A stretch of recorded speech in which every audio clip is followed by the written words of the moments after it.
Bonjour peuple de Dieu, c'est une joie pour moi de venir parmi vous et je voudrais parler d'un problème qui m'a vraiment dérangé ce week-end. Comme bon nombre d'entre vous, en janvier, nous jeûnons, certains pour 3 jours, une semaine. Ma recommandation est que nous devons aller avec le flot du Saint-Esprit. Moi, il m'a demandé de faire 21 jours. Et demain, le 21, je termine mon jeûne. Mais j'ai été très ébranlée par ce que j'ai vu. J'ai eu un rêve que je voudrais partager avec vous parce que je crois que beaucoup d'entre vous sont concernés. Vous, Africains, je veux dire. Je n'ai jamais été physiquement au Nigeria. Tout ce que je connais du Nigeria, c'est par la télévision. Et le rêve a commencé que je me suis vue dans un mall qui était très beau. Il y avait un escalator qui descendait, donc j'ai compris qu'il y avait un niveau qui va en bas. Et il y avait des gens qui descendaient, qui pouvaient monter. C'était bien fait. L'architecture était bien faite. Et c'était un centre commercial. Mais je priais pour ma délivrance. Je priais pour la délivrance de l'Afrique et du peuple africain. J'avais toute une liste de prières, de requêtes que je présentais devant le Très-Haut. Et finalement, donc dans le rêve, je me vois assise sur une toilette, comme nous en avons, en train de faire pipi, mais à l'extérieur, comme je vous décris le mall, qu'il y avait un escalator qui descendait, un autre qui pouvait aller en haut et descendre. Là, il y avait une sorte de demi-cercle. Les gens pouvaient s'asseoir. Mais là, il y avait une toilette. Et donc, tout le monde me regardait, tout le monde me voyait, tout le monde pouvait me voir. Et moi, je faisais pipi. Et à un moment, je me suis dit, ça suffit, je ne dois pas être ici. Je me suis levée, je me suis rhabillée et j'ai été en bas. Quand je me suis levée, j'ai entendu un homme qui criait « Non, non !» Il courait, il venait vers moi. C'est un homme africain habillé en boubou africain. Et il venait vers moi pour m'empêcher de me lever. Je devais rester là sur la toilette. Mais les gens se moquaient de moi. Je les voyais descendre et ils riaient, pointaient du doigt et parlaient entre eux.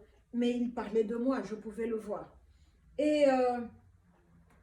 Et je suis descendue dans l'escalator en bas. C'était des magasins, de belles boutiques des deux côtés. Et à peine mes pieds ont quitté l'escalator, ce n'était plus des boutiques, mais des portes. Ça m'a rappelé l'internat catholique. Des petites chambrettes avec juste un lit, une petite table et un petit buffet. C'était très simple, très rudimentaire. Il n'y avait rien de luxueux. Et j'ai ouvert la porte, la première porte, j'ai vu cette dame que je connais. Je prie pour elle parce qu'elle a beaucoup de problèmes spirituels, mais les conséquences dans sa vie naturelle sont très grandes. Alors je la soutiens par la prière. Et je lui ai dit, qu'est-ce que tu fais là? Elle me dit, je suis fatiguée, s'il te plaît, aide-moi à sortir. C'est là où j'ai compris que tout ce couloir que je voyais, là où il y avait des boutiques, c'était des prisons. Et que les personnes qui étaient là-dedans étaient prisonnières du propriétaire de la boutique. Donc, que ces gens-là étaient mis là en servitude pour générer de l'argent pour le propriétaire qui les a mis là, celui qui les a attachés, qui les a mis dans la prison. Je lui ai dit, on part, et j'ai commencé à ouvrir toutes les portes. Honnêtement, je ne sais pas combien de personnes il y avait. Je n'ai pas compté, mais ils étaient nombreux, au point que je leur ai dit, tenez-vous à la main, comme les enfants qui vont au parc ou quoi, tenons-nous à la main comme ça on ne va pas se perdre. Et on est remonté. Et j'ai vu ce monsieur-là qui venait, qui me disait, please, il me parlait en anglais, il était nigérian, ne fais pas ça, don't do that, tu vas me créer des problèmes. Comment est-ce que je vais rendre l'argent aux personnes qui ont amené tous ces prisonniers? Si tu emmènes ces prisonniers, comment est-ce que moi je vais leur rendre leur argent? C'est un grand montant, je ne pourrai pas les dédommager. Et moi je lui ai dit, ça ne me regarde pas. Ça ne me regarde pas. Tu vas t'arranger avec eux, mais les prisonniers doivent partir. Il me dit, est-ce qu'on ne peut pas négocier et revoir les termes? Comme ça, tu n'auras plus honte à ce niveau-là, mais on peut diminuer la honte, par exemple, de 50%. Et c'est comme ça que je me suis réveillée. J'étais endormie par terre. Ma conscience, j'ai été réveillée, que je suis réveillée. Et je me suis dit, non, Saint-Esprit, on n'a pas fini le rêve. Me rendre à 50%, pourquoi 50%? Et qui va garder le reste? J'ai dit, Saint-Esprit, s'il te plaît, ramène-moi dans le rêve. Ramène-moi, on doit finir ceci. Poum, je suis tombée, je me suis endormie encore. Et le rêve a continué là où on l'avait arrêté. Je vous assure, il faut craindre l'Éternel pendant qu'il... il faut craindre l'Éternel. Et j'ai dit au monsieur, il n'y aura pas de 50%, on ne négocie pas. On est venu prendre, on sort, tu vas nous rendre ce que tu nous as pris et tu vas t'arranger toi-même avec les propriétaires. Et il me dit, pourquoi tu refuses la honte? La honte a toujours été dans ta vie tout ce temps. Pourquoi seulement aujourd'hui? Mais il essayait de me convaincre d'accepter la honte. Et moi, je me disais, pourquoi il me parle de honte? Je ne comprenais pas jusqu'à ce niveau-là. Et pendant que je me réveillais, j'entends le Saint-Esprit qui me dit, Esaïe 67 ou 61, 7. Là, on dit, for your shame, I will give you back double. Et c'est comme ça que je me suis réveillée. Je n'ai pas mon iPad avec moi ici. C'est comme ça que je me suis réveillée. Je crois que c'est Esaïe 61, 7. Et j'ai dit, Saint-Esprit, qu'est-ce qui se passe? Il me dit, le môle que tu as vu est un môle la journée, mais la nuit, c'est une prison. Il y a un comité de personnes.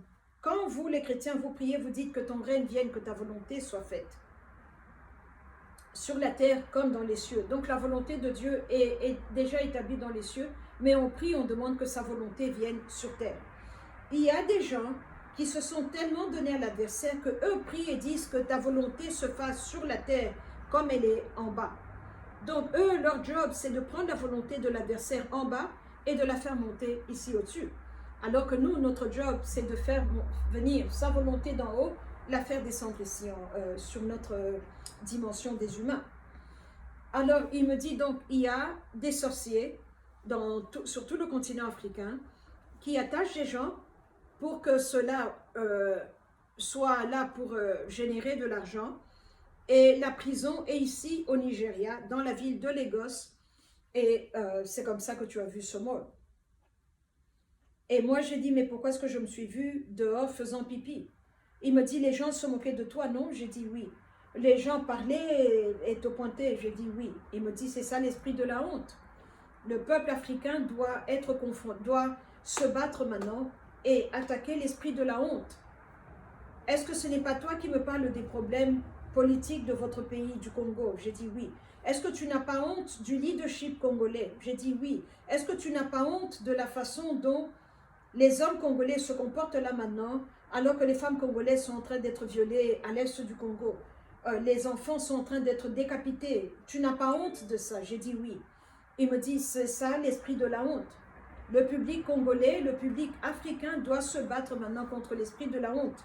Tu n'as pas honte de voir l'Afrique dominée par l'Europe? J'ai dit oui. Tu n'as pas honte de voir comment les leaders européens viennent vous dominer, vous manipulez, vos leaders sautent, on leur dit do this, they go, come back, they go, agenouillez-vous, ils s'agenouillent, d'autres qui deviennent même, on parle de phallocratie. Tu n'as pas honte de ça? J'ai dit oui, j'ai honte. Il me dit tout ça est créé par un ennemi, c'est un géant, le géant de la honte. Maintenant, il faut t'attaquer à la honte. Ça va faire 4 jours que je m'attaque à la honte. Et le plus je prie, le plus je vois la honte dans beaucoup de choses, là même là où je n'avais pas vu. Et la honte que tout le monde nous a fait croire, nous les Noirs, nous les peuples bruns africains, qu'on était inutiles, qu'on est venu après tout le monde, qu'on est une après-pensée, qu'on doit être esclave, qu'on doit être en bas et non au-dessus, qu'on doit être derrière et non devant. C'est honteux de voir ces hommes bruns ici aux États-Unis qui fuient pour aller avec des femmes blanches, des femmes hispaniques, des femmes asiatiques. C'est honteux. En tant que femme noire, en fait, j'ai commencé à voir la honte partout. Même là où je n'avais pas réalisé que la honte était là. La honte était là. Et voilà ce que je voulais partager avec vous. Quand vous priez, refusez la honte. Sortez de la honte. Faites sortir la honte de votre famille. Faites sortir la honte de votre ministère. La honte est un géant et il est là pour nous faire honte. Et il bouge dans beaucoup d'aspects. Il est comme un serpent. Il glisse, il revient ici. Alors le lendemain, je me suis dit, mais j'ai fait sortir les gens de ce mot-là. Mais on va encore les attacher. Alors je suis partie. Je suis partie avec les anges de Dieu. On est allé détruire le môle. On est allé le détruire au point qu'il s'il n'y avait que de la poussière. Quand on a fini la destruction, j'ai versé le sang de Jésus dessus. Quand on a fini, j'ai envoyé le feu de Dieu dessus.